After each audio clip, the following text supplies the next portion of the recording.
सूरज की पहली किरण महल की ऊंची खिड़की से गिरकर दरबार में फैली तो राजा पहले से ही सिंहासन पर बैठा था। उसकी आंखों में सुबह की ठंडक थी, लेकिन चेहरे पर कोई शांति नहीं थी। उसने धीरे से हाथ बढ़ाकर अपने पास रखी तलवार को छुआ और फिर हटा लिया, क्योंकि आज उसे किसी युद्ध की नहीं, किसी फैसले की जरूरत थी। महल में सन्नाटा था। सिर्फ दीवारों पर टंगे पुराने चित्र और मंदिर की घंटी की हल्की खनक सुनाई दे रही थी। राजा ने गहरी सांस ली, जैसे हर सांस में राज्य की जिम्मेदारी उतर रही हो। बाहर लोग जागने लगे थे।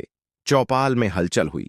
गांवों से लोग आए, लेकिन आज उनकी आवाजें किसी काम की नहीं थीं, क्योंकि सिंहासन पर बैठे शासक की निगाहें उन्हें झकझोर रही थीं। इसी बीच दरबार में एक विवाद रखा गया। दो पक्ष एक ही जमीन के मालिक होने का दावा कर रहे थे। दोनों के पास कागज और गवाह थे। लोग चिल्ला रहे थे। शोर बढ़ रहा था, लेकिन राजा चुप रहा। उसने देखा कि लोग शक्ति और दौलत के भरोसे बात निपटाना चाहते हैं, लेकिन वह जानता था कि असली फैसला हमेशा चुप्पी से और समय देखकर किया जाता है।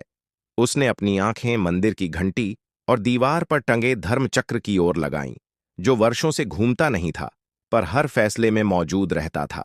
राजा ने हाथ उठाया और शोर तुरंत थम गया।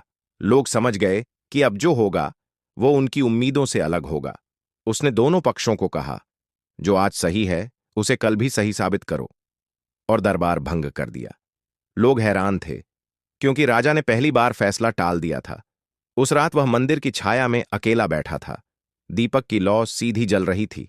हवा नहीं थी, फिर भी उसकी छाया दीवार पर खेल रही थी। उसने आंखें बंद कीं और कुछ नहीं मांगा, क्योंकि वह जानता था कि शक्ति मांगने से नहीं, निभाने से आती है। अगले कुछ दिनों तक राज्य में बेचैनी रही। लोग फैसले का इंतजार करते रहे, और वही इंतजार सच और झूठ को अलग करने लगा। जो सही था वो डटा रहा, और जो गलत था वह खुद बिखर गया। तभी राजा को एक खबर मिली कि पड़ोसी राज्य से व्यापारी आए हैं, और वे अनाज और सोने के बदले अपनी सलाह देना चाहते हैं।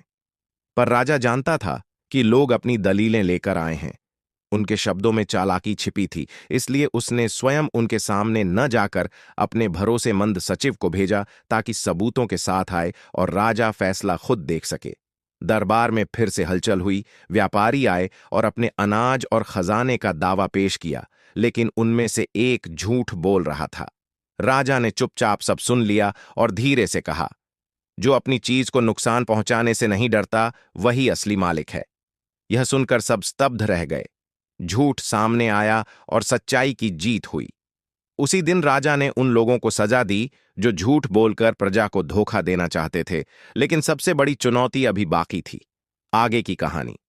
दूसरे भाग में वीडियो पसंद आए तो लाइक करें और सब्सक्राइब करें।